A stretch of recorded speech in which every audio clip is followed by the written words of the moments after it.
We don't have the previous minutes are not available. Is that correct? Oh, they should be available. I just didn't bring a Oh, copy. okay.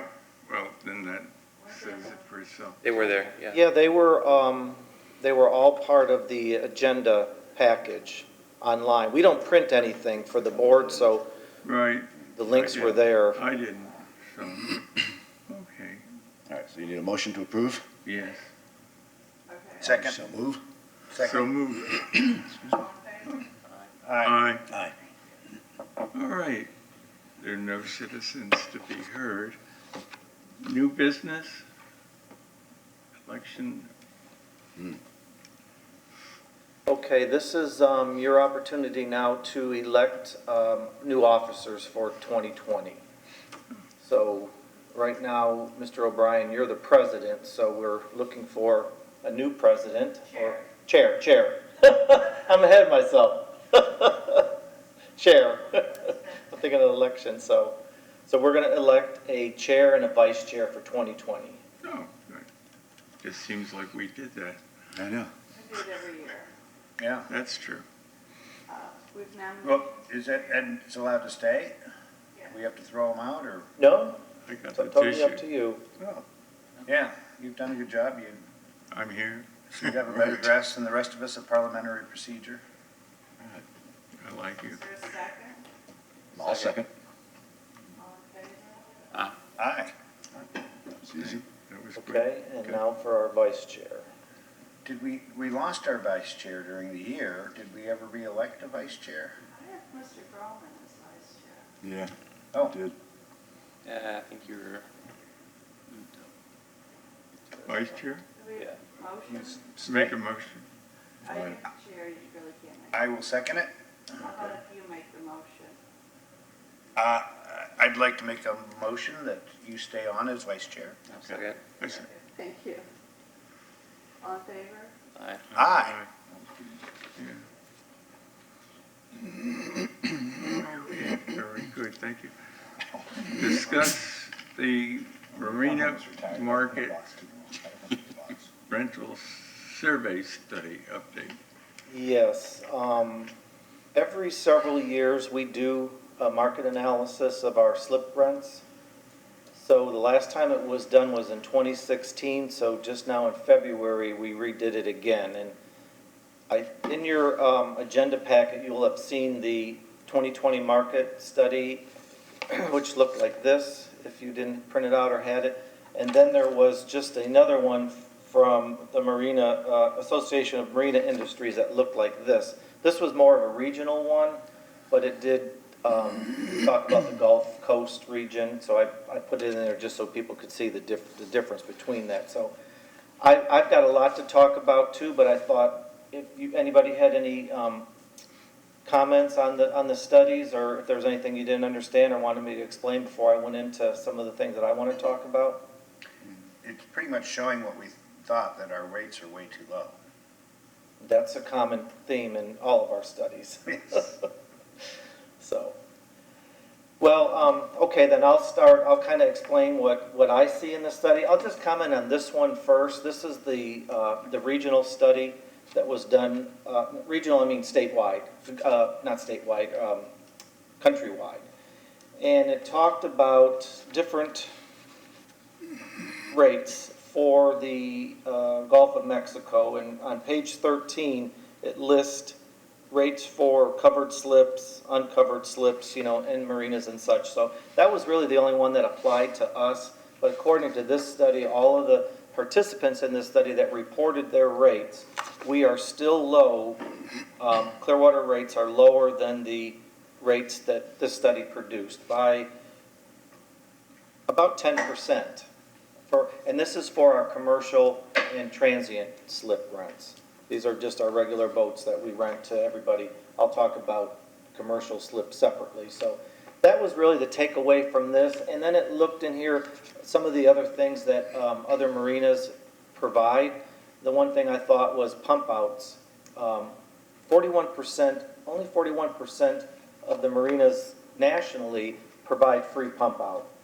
38% of them that have pump out, you have to pay for it. So we're one of those marinas that offer free pump out, and we're not looking to change that. We do that for a reason, but I just thought it was interesting that only 41% of the marinas in this whole study offered pump outs for free.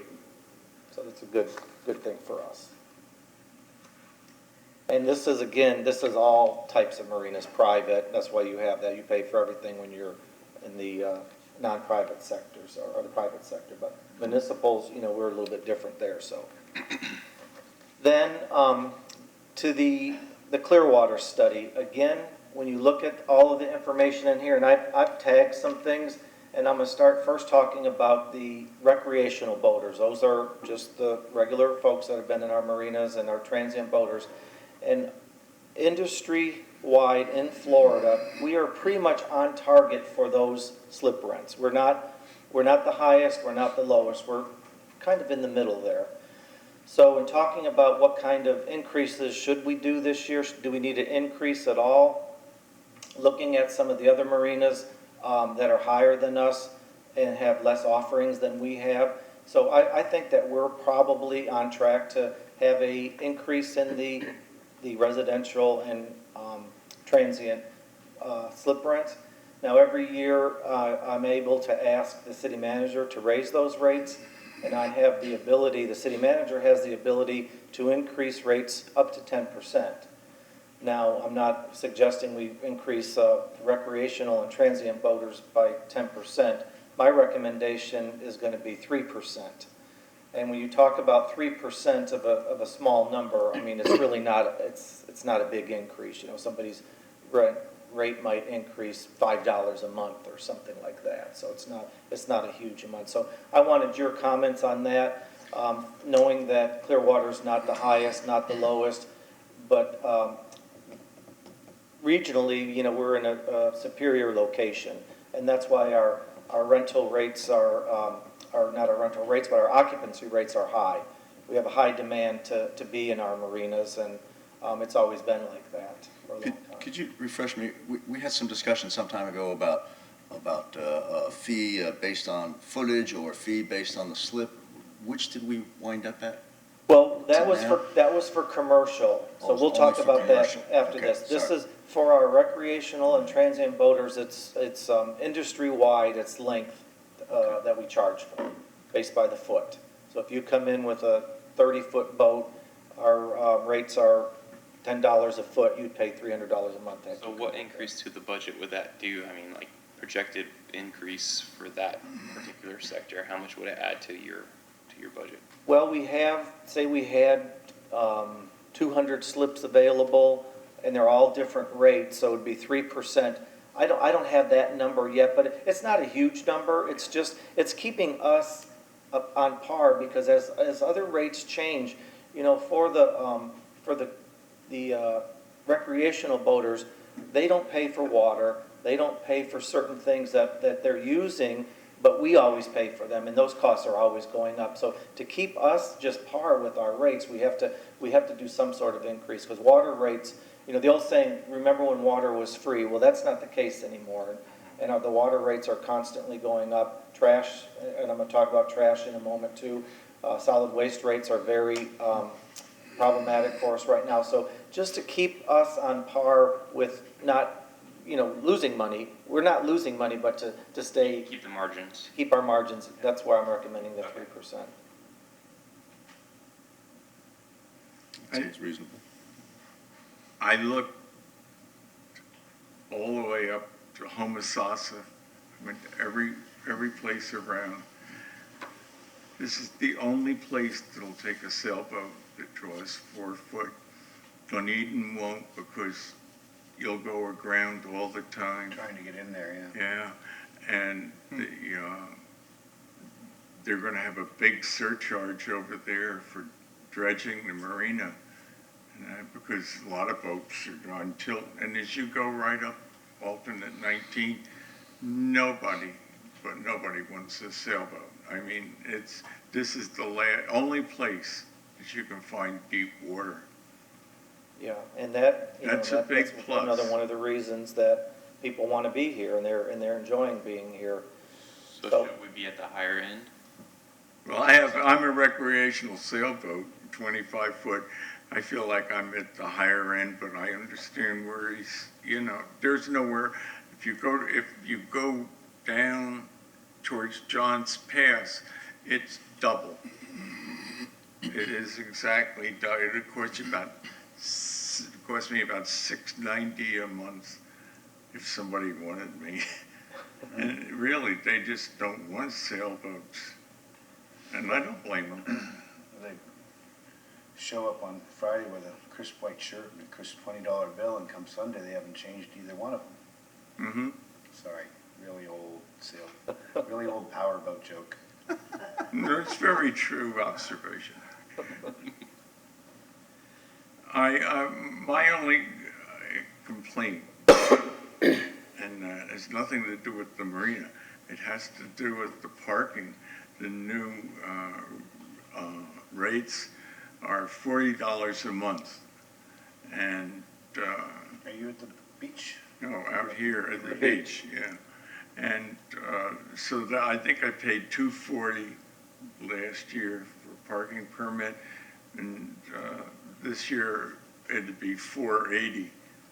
So when my permit's up, I'm gonna take the ferry, and it lets me off. But that's that's something you have no control over.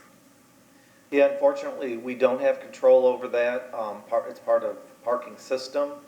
I know rates have gone up for everybody on the beach, and some of the boat tenants got caught in that too. They've enjoyed the lower rates for many years, but even employees that work there, Yeah, I know. that work every day, are paying for parking. So it's just parking's a problem everywhere. And I guess to be as successful as Clearwater Beach is, you would expect a parking problem. And there's been a lot of move to correct some of those things, and raising the rates was one of them. Weren't they going to put a garage or some parking facility out there at one time? They've always looked at one. There was never one that was to be built. Oh, okay. Cost money to build it, and I guess they didn't have it, but they built the Pelican Walk parking garage, which is nearby. And if you were to park there, marina tenants could park there for $80 a month. So the parking that's offered is half of what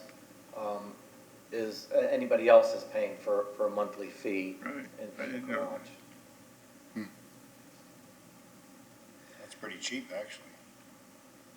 So, but I think it's fair when you look at what Clearwater Beach offers and the superior location, and that's what our study will tell you. Some of the private marinas, they're completely full. They can raise their rates through the roof, and they do. And people that can afford to be in there are in there. We keep our rates.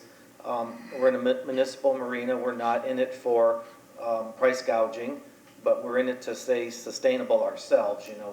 We're in the process of trying to make improvements over there. And as an enterprise fund, the only way we improve the marina is the users improve it. So all the money that is paid into the marina fund stays with the fund. And that's what helps us improve it. And the second agenda item, I'm going to talk about that capital improvement project. But these increases are, being banked. We're not in the red, and they're not just to pay for something. They're to be banked for the future, being a couple years. So if you guys are comfortable, I just want to get your consensus on, I'm going to recommend to the city manager a 3% increase in residential, commercial, recreational rates. And if you so support that, I can. When was the last increase? Last year, A year ago? yeah. I'll make a motion. We approve 3%. So you can't make the motion. I can't make a motion. Okay. Sure, I'll make the motion that, we approve the idea of a 3% increase for recreational boaters. Second. Recreation and transit. And transient. Land transit. Thank you. All in favor? Aye. Next. Okay, now I want to talk about the commercial slip rents.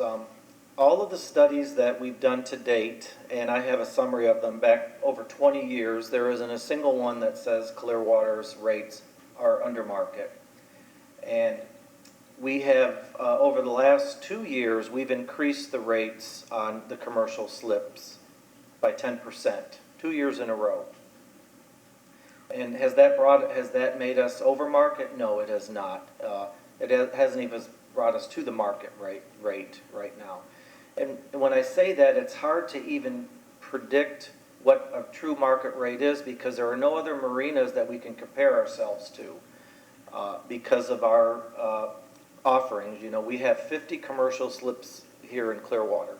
It's the largest commercial fleet anywhere around. John's Pass being the closest to us. They're a private marina, and they don't even release their rent rates to us. They don't have to. So when our surveyor goes around and asks people for what you charge for slip rate and so forth, you pick up the phone, they'll tell you what it is. But on the commercial side, they don't tell you what it is. You have to hear it through hearsay, or somebody will tell you, well, I'm there, I pay this, I know they pay that, and what the thought is, it's thousands of dollars a month for these commercial slip rents out there. You know, a large, dinner boat and, tour boat, they make their slip rent on a one excursion a day. And then they're, in Clearwater. So, for example, some of the private marinas, the rates are a lot higher than ours, but they include other things. They include the water. These are commercial businesses that are open not 24 hours a day, 7 days a week, 365 days a year. So they're using all this water every day. They're using the trash services every day. They're using the infrastructure of the marina. So where we just base ours on say a slip rent, and that's how it's been for many years. And it used to be that all over. Traditionally, slip rents included water, trash, all these services, but that was for the recreational boaters. Those are the boaters that visit the marina a couple of times, maybe during the week, on the weekends. They're not there supporting businesses every day of the year. So where you have these commercial businesses, we require commercial businesses have, commercial licenses to operate a business. There's probably nowhere in the city of Clearwater where a commercial business operates that doesn't have a water bill, a sewer bill, a garbage bill. I mean, that's just part of being in business. And then they have a rent. They pay their rent if they're renting their space. And rents, when you rent a building, you don't get water for free or garbage for free. Rent is rent. And that's how we're looking at the slips here. We charge a slip rental rate. And then 2 years ago, we added water to that, because our water bills were so astronomical. When you looked at the 50 slips that we might be renting, half of that money that we got for the slips was just to pay the water bill. We had $50,000 a year in water bills that we were paying. So now when I talk about raising rents at the marina, it's not equitable across the board. So for the last couple of years, we did increase the rates up 10%. That's the maximum we can do at the manager level before going to city council. Now, the council could double the rates if we presented a proposal to them and convinced them that we needed to. And we're not talking about doing that. We're just talking about raising rents within the guidelines that we can do that. So out there at the marina, we've got the different types of the businesses. We've got the small fishing boats. We call them 6-packs. Then we have the excursion party boats. We've got the jet ski rentals. We have the big dinner boats. So there's all kind of users. Some boats go out 3 times a day. Sunset cruises, dinner cruises, all these different excursions. Some of the fishing boats, the smaller fishing boats, they only go out once a day, if that. So those are the ones that when you look at, if you were just looking at who is benefiting most at the marina, making more money than the others, but being charged pretty much the same, or the increases are the same. So I'm looking at this year not increasing everybody equally. I'd like to increase the rent rates for the larger capacity vessels. Now that's what we're going to talk about, capacity. the way we rent our slips out at the beach marina is not by length. It's by a formula that was developed in the 90s by the number of passengers. So for example, if you're a six-pack, you have a six-pack rate. And there's different tiers to that. So we have the commercial attendants, the rates are based on 4 passengers, 6 passengers, 7 to 19 passengers, 40 to 69 passengers, 70 to 89 passengers, 90 to 100 passengers, 101 to 160 passengers, and over 160. So you see there's all these different levels. And the different levels, so if you had a boat that could take 4 passengers on and go out on a fishing trip, okay, you can kind of figure out what this excursion cost for the day. If everybody was paying $50 a head to go on a fishing trip and you saw 6 people go out, okay, that was a $300 trip for the day, just using numbers like that. But then you have a ship that takes 100 passengers and their cost is $35 a head.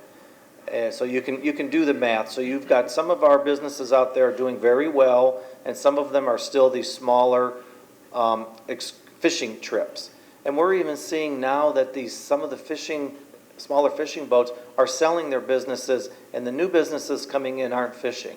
They want to be sightseeing. They want to be. We just recently brought in a tiki cruise boat. And that's people that are just going out, family, fishing. A lot of people still fish, but we have not had any new fishing small boats come in. When the fishing boats leave, it's always something else, whether it's a tour boat, a dolphin excursion, ice cream boat. So we're seeing a lot of that, and the boats are getting bigger. We have an ice cream boat now? Yes. Yes, I'm sorry, I missed that. we do have one. Yep. So that's why I wanted you guys to, maybe ask me some questions or talk amongst yourselves about increase. My recommendation is going to be to increase how did I have that worded? No, I can't find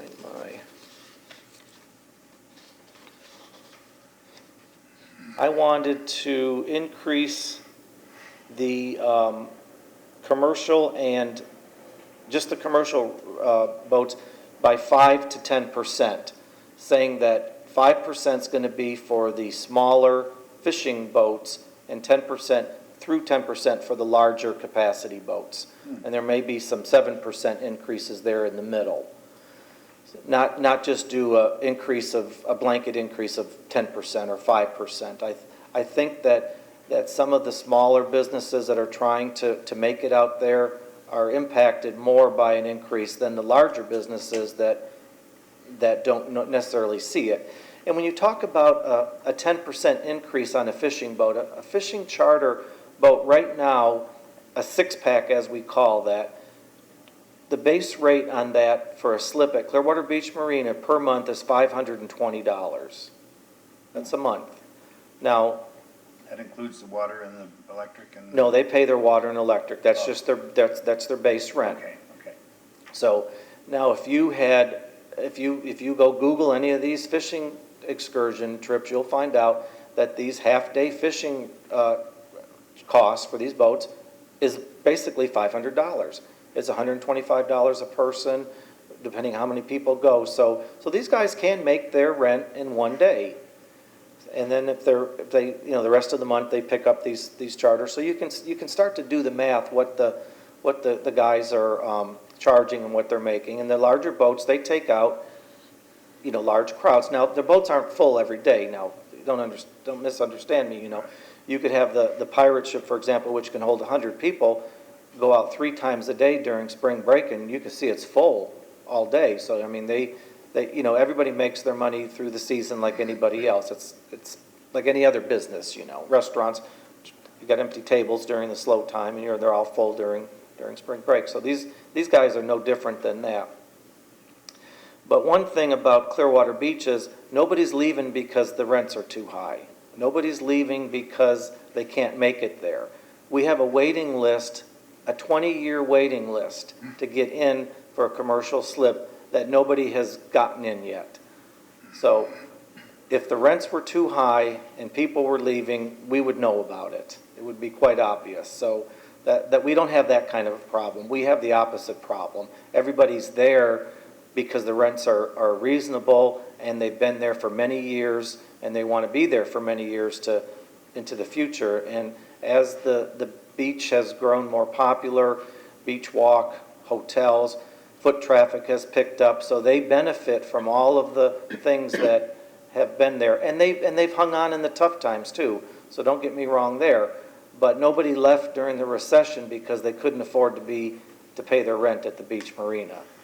So, first thing I'd ask is, because a quick reaction, 10%, I don't run a commercial boat in the marina, but if I did, 10% 2 years in a row and potentially another 10% for a third year, wow, that just starts to feel like a lot in a period of time when the economy has no inflation and so on. Are there cost factors driving? Is it just this idea that, gosh, we probably could charge a lot more because nobody leaves? Are there cost factors that necessitate those kinds of increases? Well, the cost factors are the upkeep of the marina.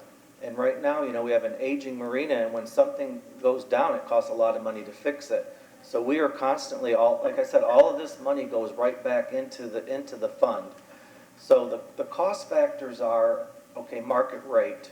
We have to look at market rates around the marina. The marina businesses, their rents went up substantially this year based on rent studies. If you wanted to have a restaurant. It's painful for them too. It's painful for 40%. It was painful for them. Uh-huh. You heard from the barber. Oh, yeah. Poor Dan. He struggles. Yeah. So, but that's the basis of business. The city's in business, not necessarily like other businesses, but you can't have the most popular spot on the beach being the cheapest rent. That's why the parking went up. The parking in the marina lot was the cheapest parking on the beach. How is that possible? The most in-demand site on the beach had the cheapest parking. And that's why the lot was full all the time, because everybody wanted to pay the cheaper price. So when you make the parking prices uniform, okay, now you start to disperse the problems that you had at the lot. So that was kind of the reason for the parking.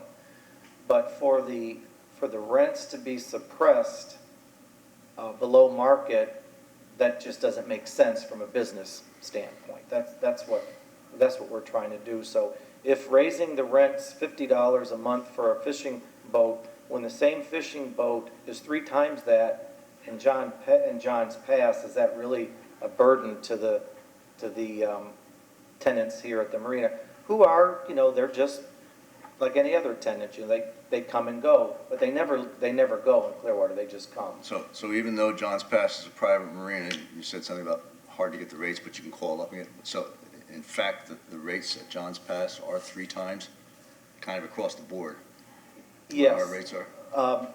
The only one I could verify is over in John's Pass on the other side, on Gator's side, there's where the Freedom Boat Club is, and you can get your fuel. Mm-hmm. If you had a commercial fishing boat, like we have what I'm calling a 6-pack, a 35-foot boat, which is about average for these 6-packs, to be in that marina there, it's $10 a foot plus $350 for the commercial aspect of it. So that's $700 a month to be at that marina and those small slips there.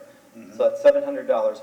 Clearwater's $520 on Clearwater Beach for the same type of thing. So that's where I'm getting at, and that's a published rate there. So if somebody wanted to go if our boat for $520, we raise their rent, and the only other place they can go is John's Pass. The rent's going to be $750 for the same slip that they just left. They don't have the same amenities over there. If you know where that is, it's just a small dock tucked behind Gators. The foot traffic is not there. It's all as on busy weekends, you can walk a quarter mile from your car to get to the boat. They don't have really any reserved parking. They do not.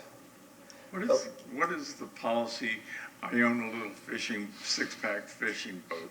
I want to sell my business to somebody else. Does the slip go with it? The slip the slip does not go, it never goes with it. If you sell your business, you sell your business. Ah, If you want to stay in the slip that your business worked out of, there's a calculation to do that. so there's an automatic increase built in. So you can jump the line by buying an existing business there? Yes. You always could jump the line, and the city never benefited from that until several years ago, where if you want to stay in the slip, you pay 1 year's slip rent back to the city to keep your business there, or else, you buy a business, you go somewhere else. So that was the only way to control the selling of the slips, because the prices were inflated. I always said you could sell a canoe for $200,000 if you had a slip at Clearwater Right. Beach. So, the cost right now includes all water? No, they pay for water. Right now, the cost for the commercial slips, the only thing that it includes right now is trash, security, night security. There's just whatever they offer, restrooms, all the things that come with being at the marina. You could pump your boat out into the sanitary. So if they had, let's say a fractional or proportional increase to their boat slip size to what the actual cost is budgeted for the year for utilities and then also maintenance, what would that come out to? I really couldn't say that. Would there be a way to then just say, look, here's what the expected cost is to pay utilities and maintenance, and then back that into, whatever size you are, you're splitting those costs as an additional fee? We could do that, but I would say probably wait for the new marina to come online. I would reserve that for, because right now the slips, there's really no two slips that are the same size. If you had a six-pack, we've had six-packs. Some of them have big slips with docks associated with their slips. Some of them are narrow slips. So over the years, as the marina was built and grew, there were no real, okay, these 10 slips are for our six-packs. They're all 35, 40 feet wide. They're all 14, 15 feet, long, 15 feet wide. They're all over the board. So you really couldn't charge an area for slip to be equal. So right now our six-packs, if you're a 35-foot fishing boat, everybody pays $5.20. It would be a proportional above that. So like if Yeah. they only take up so much space, then they pay X amount of that total aggregate cost. And so then you have a situation where you're just charging just an additional fee based on the additional cost of the marina. And then after that, because it's been increases over the last couple of years, right? So then you can add this to it now as a fractional or proportional cost of the aggregate that's costing to run the place, and then go forward with the increases later and have those fees charged. Just a thought, because if you have the ability to charge them based on what space they occupy, then you could split those costs up and it would be lower for the smaller boats, higher for the bigger boats. It's hard. I think it's hard when you're talking six-packs, because you're saying usually they're 35-foot boats or anything, but you can really do a six-pack on a 26-foot boat. Yes. Now, maybe your costs will be a little lower on that smaller boat, fuel-wise and things like that, but your revenue really wouldn't reflect much of a difference. You can only take out 6 people. Yes, and some of the six-packs are bigger than 35. You can have a 42, and they're all the same. It doesn't matter if you're a 30-foot or a 40-foot six-pack. It's the same. So there's no real way to do that, to break it. Not right now. Would be really hard, I think. And one of the things in the study is talked about location in the marina too. So we've got Coronado, which is part of right there at the start of Beach Walk. So there's all that foot traffic there. So they're saying that those slips should be a premium as far as to rent them. If you want to be in the marina and you're on Coronado versus all the way around the end, by the end of the dock, but we don't do that right now. It's a slip is a slip. We pay per passenger, whether you're on Coronado or you're on I could see more of a surcharge for Yeah, that so kind could of I. visibility than, Yeah. than necessarily what the exact size of the boat is. This is just my observation from being there. The garbage has grown geometrically. I mean, I have never, when I remember it was one little canister bin, now there's about 2 or 3 and they're automatic, and I see people bringing loads of garbage there. And I can see where it must cost us more money. I don't know if I'm gonna, after we talk about the rate, I'm gonna pass out a handout that shows some garbage calculations I've done, because I want you to see some of our thoughts there with the cost sharing of that. But with, getting back to the, location, the size of the slips, that's gonna be what's gonna be really interesting when we rebuild the marina. Nobody in their lease is guaranteed to be where they are. That lease doesn't say, it says slip number, that's where they're at. But when we rebuild the marina, people are gonna be moved, because six-packs, we're gonna build a marina that makes sense, that, okay, these are the larger slips, these are the mid slips, slips are gonna be sized differently, it's gonna fit. There's a lot of wasted space there right now. So a lot of people are not gonna be happy, they're gonna wanna stay where they are. I would too. I'm not saying everybody's moving. They may be in the general vicinity, but when we work through the marina plan and the sizes of the slips, we're going to address the price structure based on location, based on area, because the passenger count rate structure that we have is unique to Clearwater. Nobody else does it like that, and I can't find even the first calculation, how they got to where they are today, because we just increased it by 1%, but I don't know what went into that original calculation. There was no handwritten notes anywhere. It went to council. Council approved it back in 1993. what is your recommendation then? Well- Given all these things that we don't have control 5 to over. 10%. 5 to 10%, and we're going to look at breaking that down. 5% be the minimum, and there'll be maybe a 7 or 8 tier, and then a 10% tier on the largest of the boats. I for one, just a subjective impression, obviously, you'll do what you need to do. Without some driving cost situation, it just seems hard for me to put that on some of these guys that are relatively small business people. Obviously, I'm sure they don't make a fortune in running these small fishing boats and things like that. If you did a smaller range, 3 to 6 or 7%, maybe hitting somebody with 10% 3 years in a row, compounded, that's about a third or so, right? That just feels like a big bump for them to have to swallow.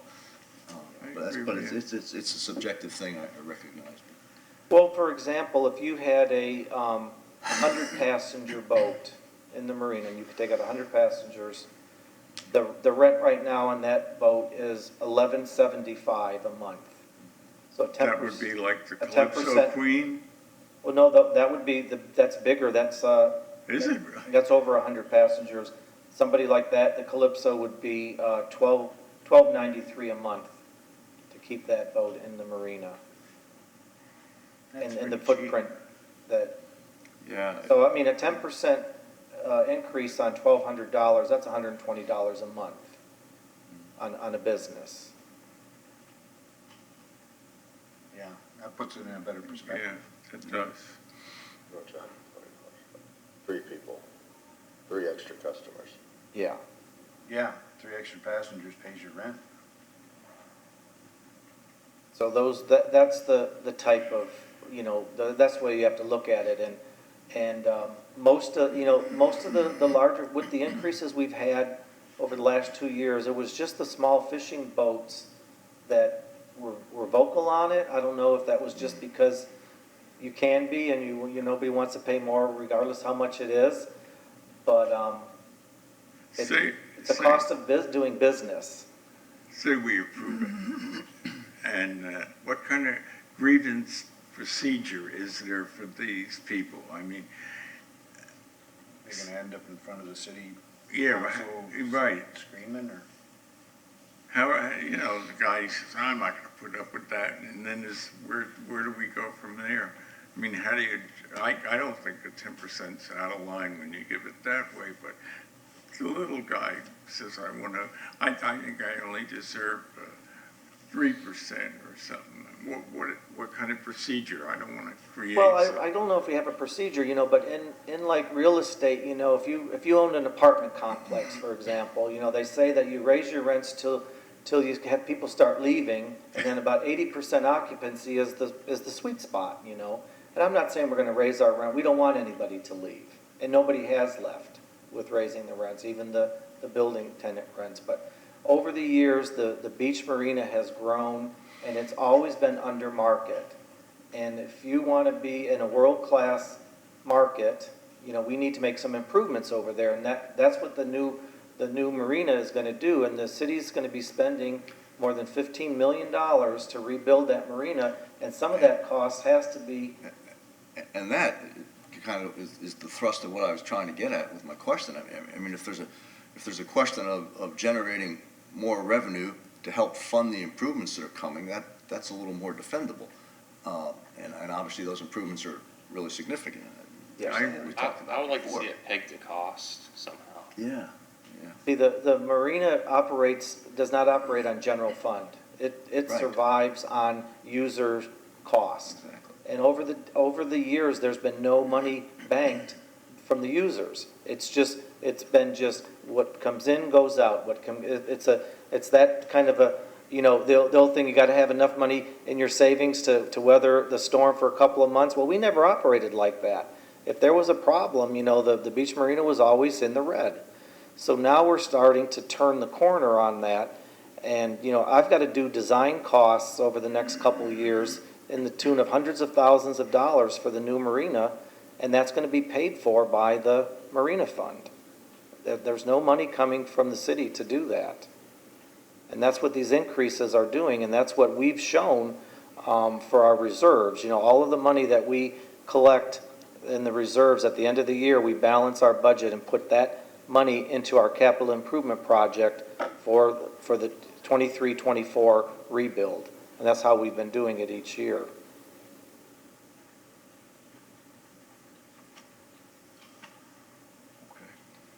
So that's going to be, you know, my discussions with the city management is we're going to increase rents this year. We have the ability to do it up to 10%, and we're not going to do it, we've been doing it just to 10%, just to get people to market, and we're still not there at market. That's the whole thing, and I'm not trying to put us above the market. I'm trying to get us within the market range.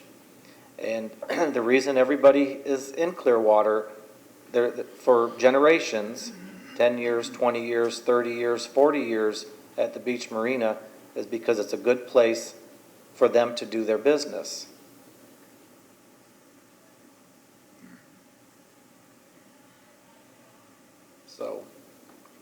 So anyways, I'll share your thoughts and concerns. So I don't know if you wanted to make any kind of a statement or motion that you at least agree with some sort of rate increase.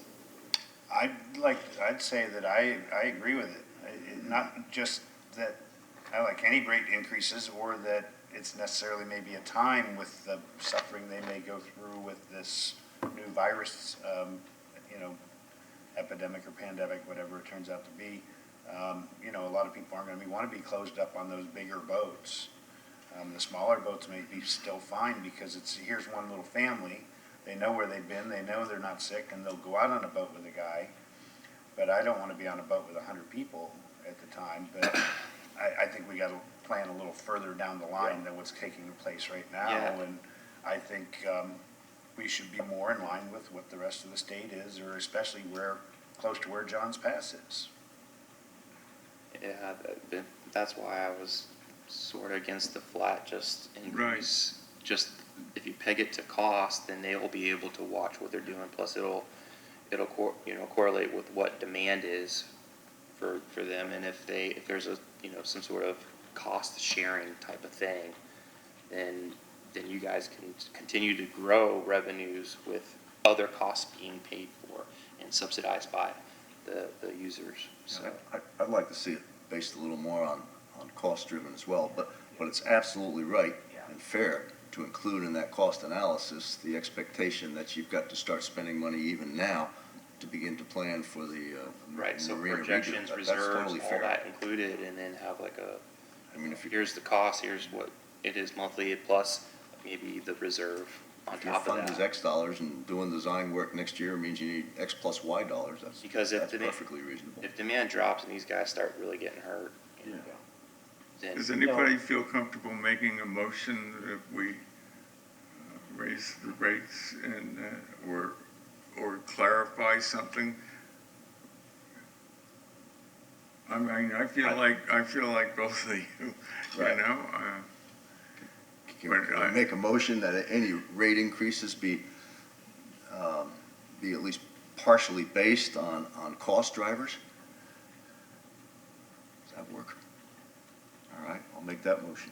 So that any rate increases for the commercial slips in 2020 be at least partially tied to expected increases in needs in operating the marina. I And agree. operating the marina includes redoing the marina, of course. I'll second that. You can't second. I can't do I'll second anything. No, you can't do anything, jeez. I'm gonna mention.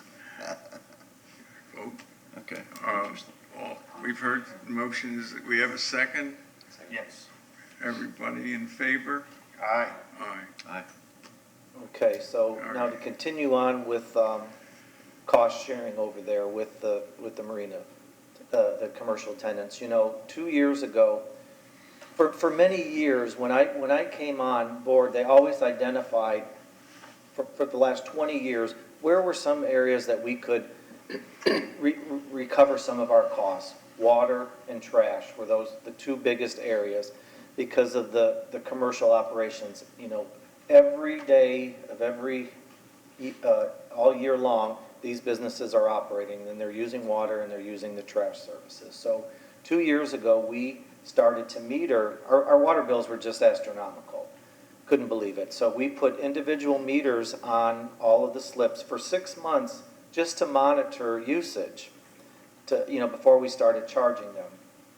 And what you saw was usage go down during that period, because before, when something is you're not paying for it, you're very liberal with it. So we saw water prices, our bills were going down because people were replacing their hoses. They weren't letting them run. We used to walk around on the docks and turn people's hoses off that just leaked or were overflowing or were just, it was just wasted water. And that, our meter was spinning and we were paying these giant water bills every month. So we put the water meters on, and, it really wasn't a big burden for the smaller users, the commercial fishing boats that go out and use water every single day. They were paying like $30 a month for water. The bigger boats were paying for more. We had some of the larger boats that were using $500+ a month in water when we started to meter them. That comes right off of their slip rent. So if they're paying $1,000 a month to be there, 500 of that was water that we had to pay to reimburse them. So with the metering, everybody says, oh, wow, now I'm paying for this. Let me make sure, I'm going to treat it like my house. I'm going to, no more leaky sinks and toilet valves and all this stuff. So that really worked. And we had not one single complaint, Mike, I don't think you can, No. about the water use, because it made sense. And for 20 years, people said that the commercial slips should start paying for their water. So then we wanted to look at trash. Well, I waited a year after the water before I even started to look at the trash. So what we have out at the beach marina now are 2 compactors, big compactors that are changed out every other day. Sometimes they have to be changed out every day because they're full. One of them is paid for 100% by the restaurants. So all the commercial businesses and all the other commercial businesses pay for their water in the restaurants and their sewer and their trash. I mean, it's a commercial business, These larger boats are restaurants on water. They're just floating. So you have to look at them in that sense. So when I came over, the restaurants weren't paying for their trash 100%. They are now. There's no free The city's not paying for any of the trash from these restaurants. So that cut our trash bill in half, which we were getting these $10,000 a month trash bills every month. So now we have the one large compactor that the Marina boat tenants use. And the average bill a month for that is $3,400 a month for that thing. So I wanted to pass this out. Just kind of a little bit of an analogy. If you took the, Thank you. who's using this? So you have to say, who's using this trash? Okay, it's the barber shop. He might have a bag of hair that goes in it a day. It's our office. It's our cans that we collect around the marina, you know. We do that. But it's these commercial businesses that are there every day. It's the truckloads of beer and food that are delivering to these users every day. You see them in the parking lot, and all that waste goes into our recycling and our compactor. So I said, let's just look. We have all these commercial tenants that are really the biggest users of these services. The building, yeah, we put bags in there, and other people walking by will throw their cup in there or whatever, but if you really want to be honest with yourself, you have to say it's the commercial fleet that is the lion's share of the trash. So this example I gave you was, let's say we're going to split the bill with the Marina commercial tenant. So I did a four months average. The last 4 months was $3,442 a month. And that does not include disposal costs by the restaurants. They pay 100% of their costs. So for this example, I said we're going to split that. We're going to say the Marina, when I say the Marina building, I'm talking about the building there with the tenants that are in that building, not the restaurants, the barber shop, the real estate company. So you can see the other users that might have some trash, and then the cans around the parking lot that we empty out. So we're gonna pay half this bill. So what would you want to? How would you split that up? So I said we're going to split it up into tiers. We're going to look at by passenger count. That's the only available tool we have right now. So we always have to go back to it to make it apples and apples. So I looked at the categories. So tier 1, I said 6 passengers or less. Tier 2, 7 to 39 passengers. Tier 3, 40 to 69. Tier 4, 70 plus. And if I can give you examples of what a tier 2 passenger is, I have the list here. So I said, okay, let's see how many we have in each category. So you can see we've got 17 6-packs or less. We've got 17 between 7 and 40. We have 6 between 40 and 69, and we have 10 over 70. So then you have to look at, well, who are using, what's the trash generated by these vessels? So I wanted to do a contribution. So the smaller boats are the ones, I see what they do. They have very few trash. They throw away a small bag, but they all have fish that they're cutting up, and that all goes into our dumpsters that we have to pay to clean and sanitize, because we have to keep the odor down. So that's a big problem we have, is the fishing odor there too. And then you have the other second tier boats. Those might be your ice cream boats. You know, they just have trash associated with their whatever they might be selling or giving away on the boat. And then their ticket shacks. Everybody has trash generated by their ticket shacks and their souvenirs and offices and everything else they have out there. Then you get up to the larger boats where it's beer bottles and cans. We have recycling, a giant recycling thing, because there's so much that goes into that. And then there's the large boats that have the dinner cruises and trash associated with that, with the carts and carts and bags of trash that go to our compactor every single day. So I said, well, what would that look at? So if you took half the bill and you did the tier example that I gave you and divided it by the users, the cost per month for the 6-pack is $8.09 a month. I don't think that's a lot to ask for a person to give them solid waste. And these are just a reimbursement to us. If if you had your own solid waste account, if we decided, okay, we're out of the trash business, everybody out there at the marina has to get their own solid waste account, you would have to get your own black barrel. If you could run your business with a black barrel, your bill for that black barrel would be $76 a month for one black barrel. And that's picked up once a week. Now, if you needed twice a week pickup, it would double. If you needed, that's if you needed 2 black barrels.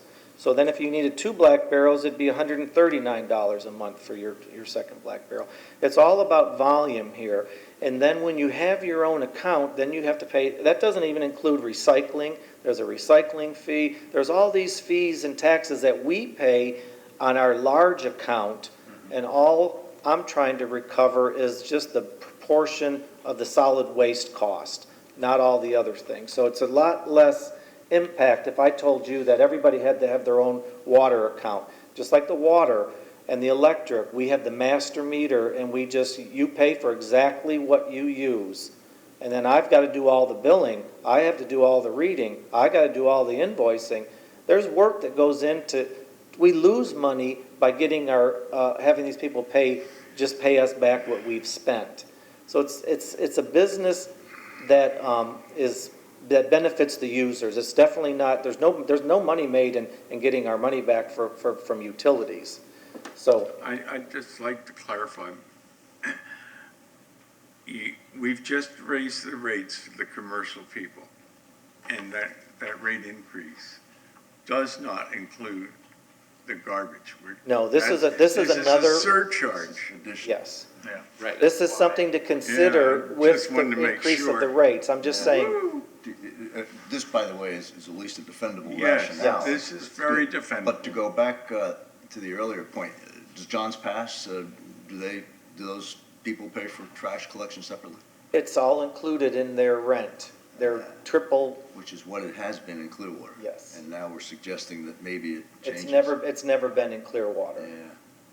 It's been recommended for 20 years that the commercial tenants pay for utilities, but nobody ever brought it to this point.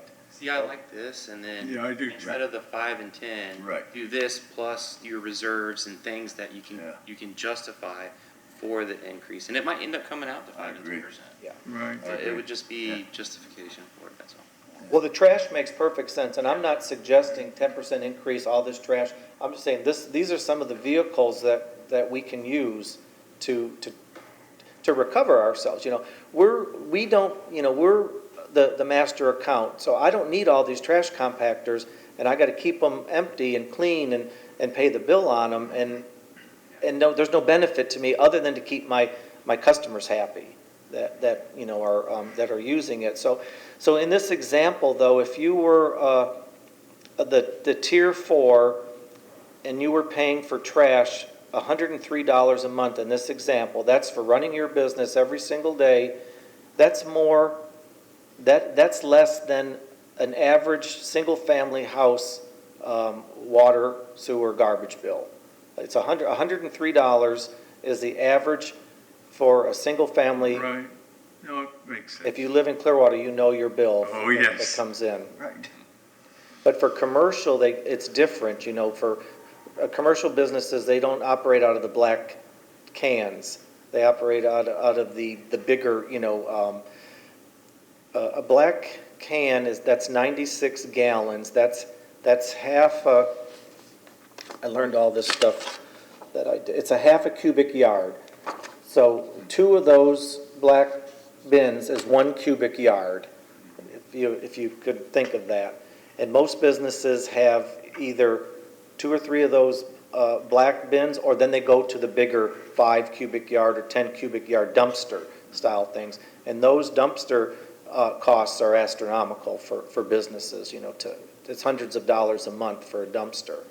And some of these businesses, if they had their own solid waste bill, would need a dumpster. And we'd have dumpsters everywhere, but we are able to contain it with compactors that are changed out regularly. So this is an example that I put together, and it's something I think that most people would support and not be, This is very defensible. Are you proposing to do this now, or are you Yes. just analyzing? Oh, so I'm you gonna are pro- proposing I'm gonna do propose this to and do this. potentially on top of the rent increase? the rent is still gonna be discussed, but I'm gonna propose to do this utility, because these are real costs that the marina is paying for every month. And if the marina could recover half of this $3,400 bill, that's, $15,000 to $20,000 a year that goes into the fund to pay for the improvements at the marina. This is actually a lot more money than you were talking about with the rent increase, right? The smaller guy, tier one, I think you were talking is 500 and something a month, so you're gonna increase him maybe as much as $50 a month, maybe Yeah. not if you don't do the 10%. Here you're talking about, $8. I mean, this is far more beneficial for your operation. If you did this instead of a rent increase, you'd come out way ahead. Yeah, no, this makes sense, and it's probably a long time in coming, in my opinion. Since I can't say anything, would someone like to articulate? I'd like to make a motion that we Right. follow up with this and enforce this. I think what it comes down to, the way you broke it down, Excellent. these little guys are not gonna complain. Yeah. Who are the ones that normally complain about rate increases are gonna say, oh, now I gotta pay $8 a month for trash. That's not, you don't have a lot to argue with there. Yeah. Second, I'll second. everybody in favor? Aye. Aye. Done. Okay. So let me know if you guys are getting tired of hearing from me. No, you're doing fine. So now, I'm really more organized, I just have to get everything. I wanted to just give you guys kind of an update. When last year, everybody was talking about the beach marina rebuild, and that was kind of in the paper, in the news. And the reason that got the coverage it did is because it entered into our 5-year CIP. So as soon as, when we start planning for projects, they don't happen overnight. So in our capital improvement project plan, the beach marina now got into that 5-year plan. So next year it's 4 years, 3 years, 2 years, 1, then we're there. So over that 5-year period, the clock is already ticking. I'm already doing things for the future out at the beach marina. So I wanted to go over the schedule of some of the things that are happening now and what to expect in the marina. And if you're not seeing things happen in real time, don't think that nothing's happening. I've been on the road, I haven't really been out there in a while. That's okay. So right now, what we're doing, ongoing right now, is a seawall inspection. We have to inspect that seawall from the corner of Hamden and Coronado all the way around to the overpass Mandalay Bridge. That's 1,500 feet of seawall and cap.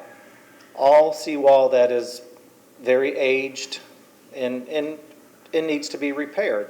So that is going on right now. So I've got an engineer that's going to give me an inspection report and recommendations on what needs to be done. The tiebacks are all old, they'll need to be replaced. We cannot put the investment in the marina without addressing the seawall and the uplands behind it. So that's going on. Right now, as we speak, there's a topographic and hydrographic survey underway. We're going to survey the entire bottomlands of all of the property that the city owns out at the beach marina. And that is more than you see with the marina because we don't maximize the space that we could. So the new footprint of the marina will push the marina to the south more. We can't go to the west or to the east, but we can go to the south. There's some land there that if the docks are built differently, we'll have additional land. We maybe get some bigger slips in there that we're in desperate need of larger slips. But until we get our design configurations done, we won't know what the marina will look like. But this depth survey is something you talked about earlier for sailboats. We want to know what the depths are. And we're going to have some pockets that probably might need some dredging in there. The marina hasn't been dredged in a long time. So I'm doing the survey now. And all of these things are going to be given to the design professionals when we're ready to start designing the marina. We can't wait for 3 years to hire a design team, and they're gonna say, well, how deep's the water out there? What's the depths? Here's your survey. What's the condition of the seawall? All of these things, if I were to wait for design consultants to do them, I'd be paying a lot more because they'd be doing them and they'd be marking it up. So I'm doing these things not in-house, but ahead of time because I know that we're gonna need them.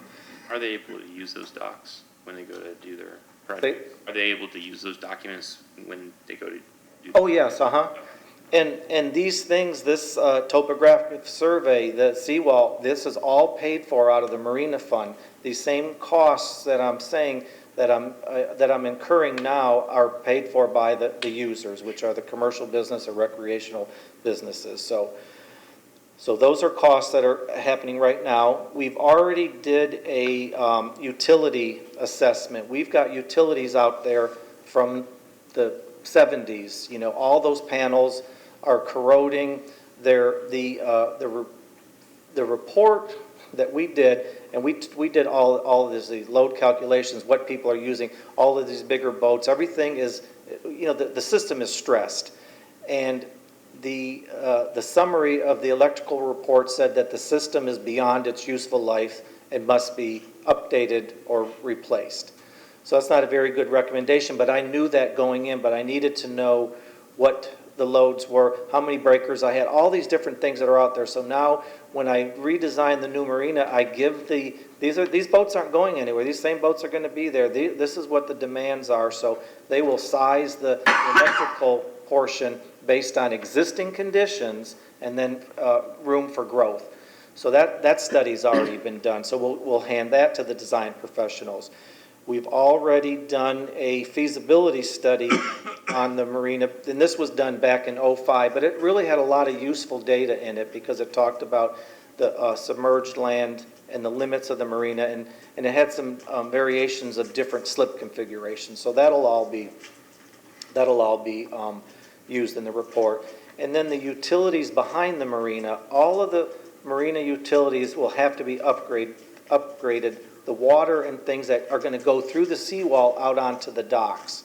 So that's a separate project. So behind that seawall, there's 50 years of utility work out there, and we've opened that sidewalk up many times. And when you open it up, you can't wait to fill it because it just looks like spaghetti. It's just lines crossing lines. There's old phone lines, cable lines, water lines, sewer line, you name it. It's back there. So that has to be addressed. So I already have a firm that's done a preliminary study and has given costs on what it's going to take to redo the utilities behind the seawall in advance for the new marina. The new marina cannot be built with those old utilities back there. So that's project number one.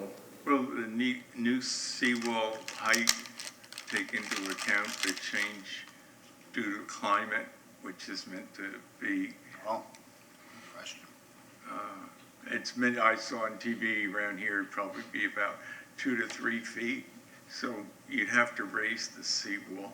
We won't raise the seawall that high. It'll be raised a distance, but not 2 or 3 feet. It wouldn't matter to raise it in one location only because water would just come around it. Right. You know, that's the thing about seawalls. If you have a seawall behind your house and you raise it 2 feet, it doesn't do anything because the water just comes around it from the others. You have to raise everything, you know. So the problem on Clearwater Beach is you'd have to raise everybody's seawall.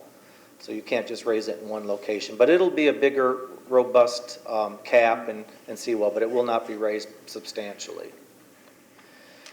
So what are the next steps? So as I said, the last couple of years we've been adding money to our CIP, that's our capital improvement projects for the beach marina.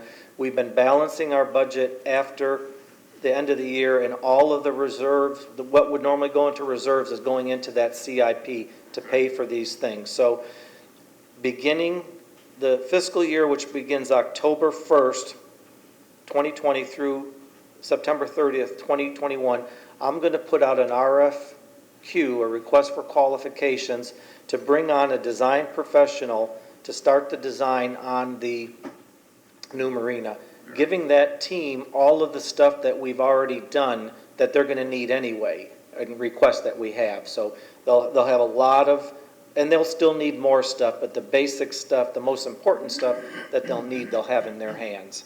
Very good. So that's going to be a year-long effort. So what this group is going to do, and this work order, I don't know what it's going to cost, but it's going to be in the hundreds of thousands of dollars. You know, you can use an industry standard of a design work order is usually 10% of the project cost.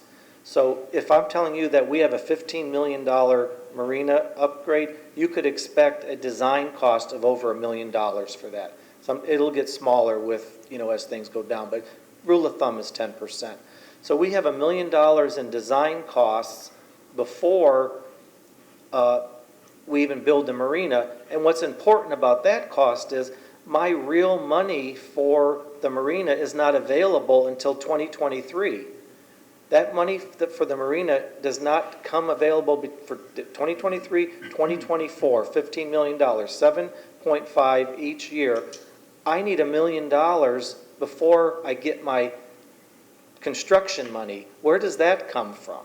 That comes from this cost sharing, my reserve funds, all of the money that we're saving each year is to pay for those costs. So where do we sit now? We will have enough money for the design. I don't have an exact dollar on that, but For the consultant to come in? yes. And that is only because we've been saving the money each year and putting money into that budget. I think right now there's over $600,000 in that account right now for this early design work, and there'll be another 200 that'll go in October. So I'm comfortable with having design money only because we've planned for it. So our surplus is about 200 a year? No, I wouldn't say it's about 200 a year.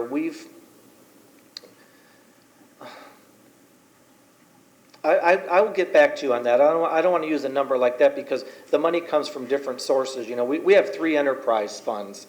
So I'm just talking about the beach enterprise fund. So our budgets, what is our budget each year, Mike? It's like $2 million a year budget. So, Yeah. you know, we get our money in. One of our biggest contributors is our fuel sales. You know, by the beach having the fuel there, that money is a big contributor to our reserves. With the fuel, it's 4.5 million, roughly. Yes, we sell quite a bit. So normally what you would do at the end of the year, all your extra money, it goes into reserves. And we've got a CIP now that just takes all that money and builds into that CIP. Because our reserves have to be kept at a certain level. By ordinance, being an enterprise fund, we have to have 25% of our budget. And, you know, we can't go below certain thresholds. So I have to keep all of the reserves at a healthy level. And they are healthy now. And I'm putting the other money into the capital improvement projects to pay for them, because what I don't want to have to do is if we don't have enough, if this marina costs more than $15 million to build, I don't want to bond design money. You know, you might bond construction cost or do something like that, but you never want to bond design money and things of that nature, at least the way I look at it, so. I don't want to get off topic, but the 15 mil that's going to cost once everything goes, is that being bonded? No, that's from the city? That's hard money, yes.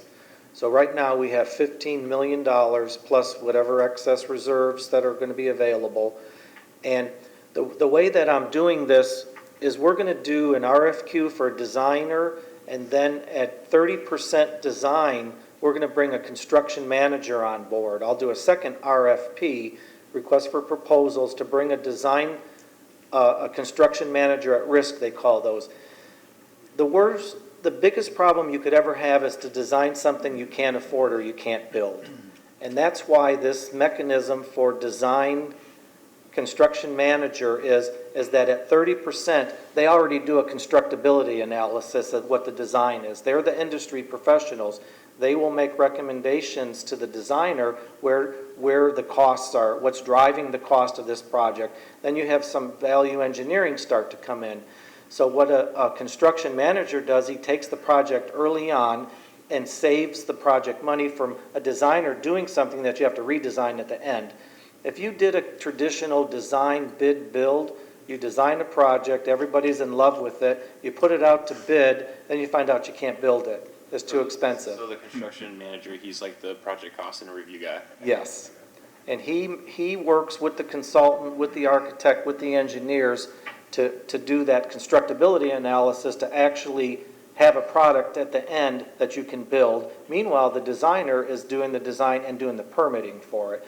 So then, at the end of the day, you're going to get a guaranteed maximum price from your team before you do anything, then you know where you stand.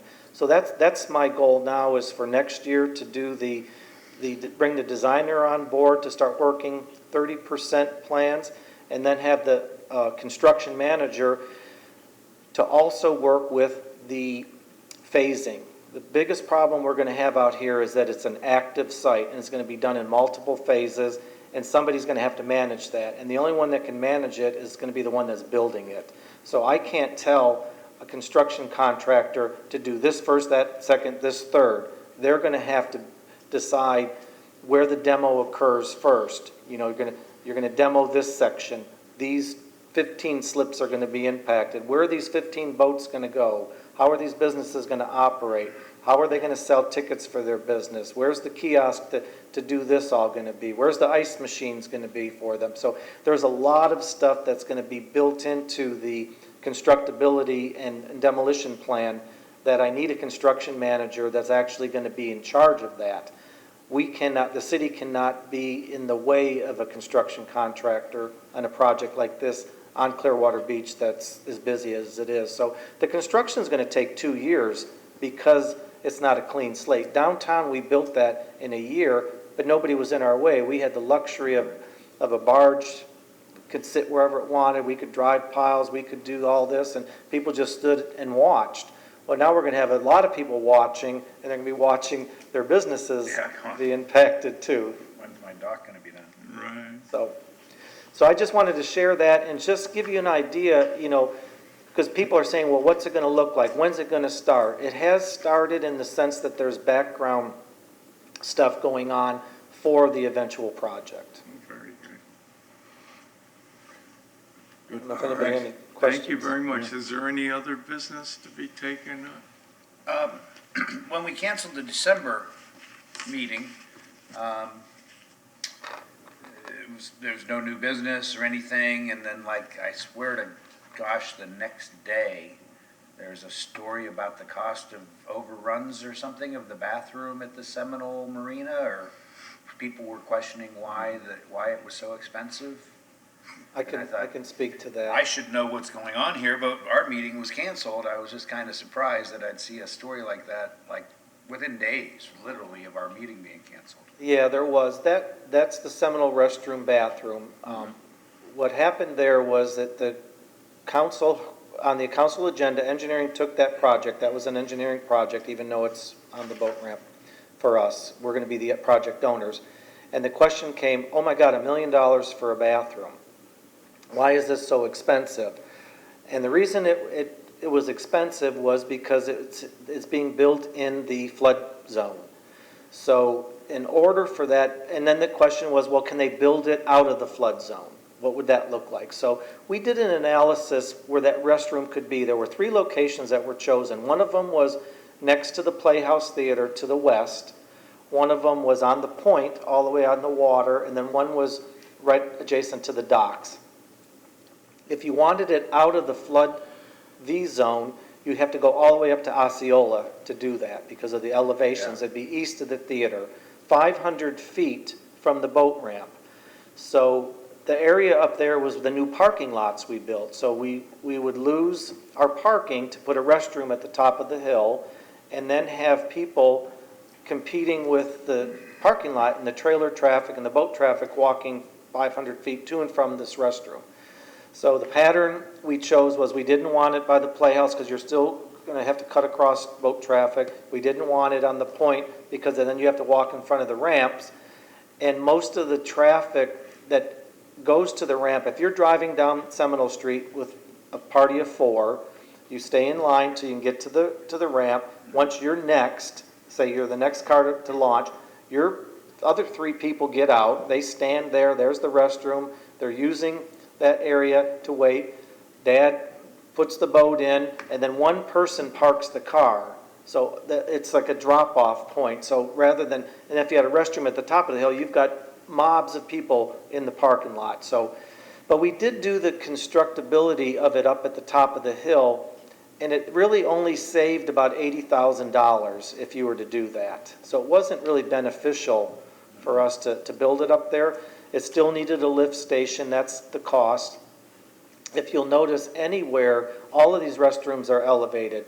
Honeymoon Island, Ben T. Davis Beach just built one. Sunshine Skyway, you see those 4 restrooms they're building over there. It's a state requirement. We have to build it, and it has to be ADA accessible. We had to have an elevator. Those were the drivers, the elevator. We have to have a lift station to pump the sewer up the hill. So it really turned into, it's a $900,000 restroom. Contingencies are in there. We have a guaranteed maximum price, $900,000, 36, something like that. But you always put a contingency. In this case, we probably won't use that, but it's built in. So we're going to bring back to council. I'm doing it next week, this restroom back at Seminole. So it's on the agenda again. What was budgeted originally? It's within budget. Yeah, it is. Cost overrun. It's not a cost overrun at all. In fact, the overall project is under budget. So we're enjoying a surplus on this project because of some, engineering. We did it at the beginning. We had a budget. Sometimes budgets are, you don't know a project like this. This was a phased project, and we are under budget. Thank you. Okay, good. Motion for adjournment? I'll make a motion to adjourn. I'll second it. All in favor? Aye. Aye. Thank you, John. Okay, thank you. Good job. That may be a record for length of one of our meetings, so. You miss one, you make it up, right, huh? Well, you guys missed the last meeting, so I had to. Have a good golf game there. Is he rushing the golf course? Yeah, he's Take me fun. with you. I had to go to a wedding in Virginia Beach. I missed my Saturday golf. All right. Went there to see the bomb site. It was really crappy weather. It's a lot of work, but I gotta stay on top of it.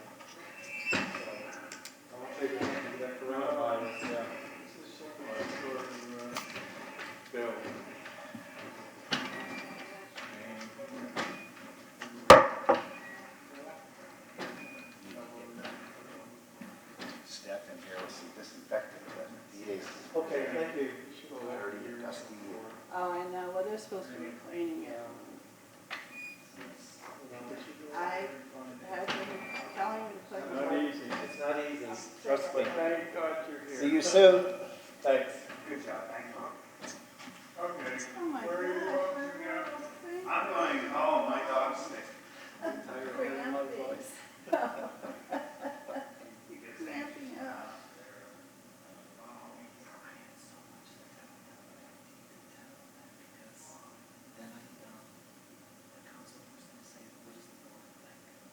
Right. More costs?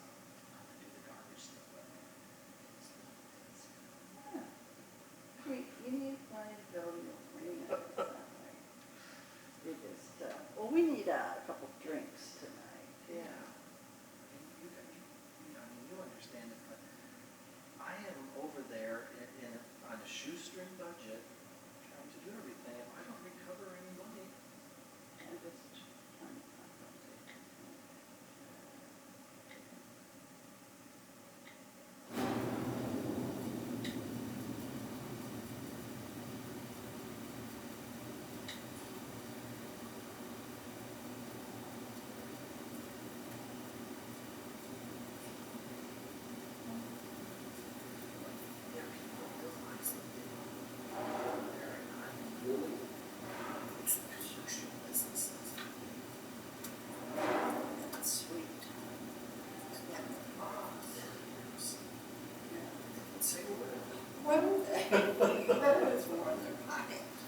everybody's making money. I'm not everybody, but you.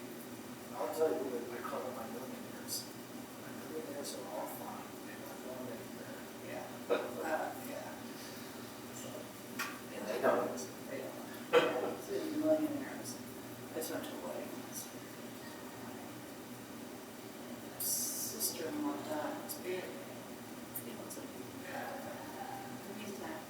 Sullivan, my brother. That's when I was on patch. And then we got the blood. That's what they What brother? His wife. Or would it be done very readily? And he's got 15 kids. Basically, I was at 1.4. That's her name. That is himself a fortune. He's always given out civics. So he sold the house in July at like 1.2.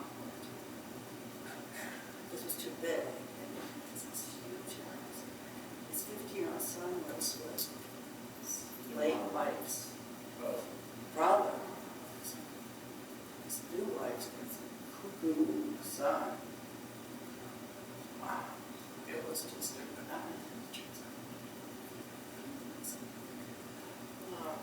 When I had lunch with his son, 15-year-old read the bill and paid for our lunch. And he's just totally polite at his doors. Just don't pay for that.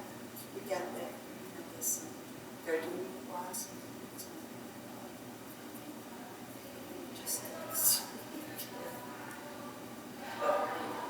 doesn't end the father and sister and you can make just make it more.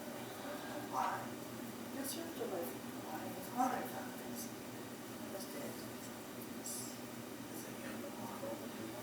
Yeah. She said, he's just about 6 weeks when he had to retire. 34 years as a cat. His pay like 40,000. So he's been breaking on the rocks, but this one is serious about it.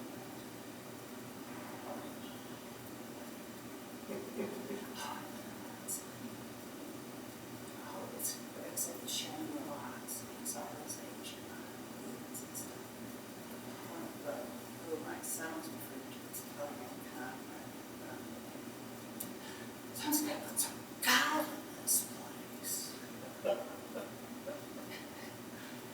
She gave a speech, and I got to it's like, oh yeah, like every fourth word, sometimes I got it. And I turned to listen 8 times in a minute. On a microphone. And the Sullivans were all there too. And then I danced once to Marjorie's song, and she's like, oh, I really like it. Who's it? Marjorie? How would you know that? And why would you care? Seriously. So, yeah, it was like that kind of thing. Plastic surgery. It looks like his head went through the windshield. It's scarring across the top. Worst. He looks so weird. It's just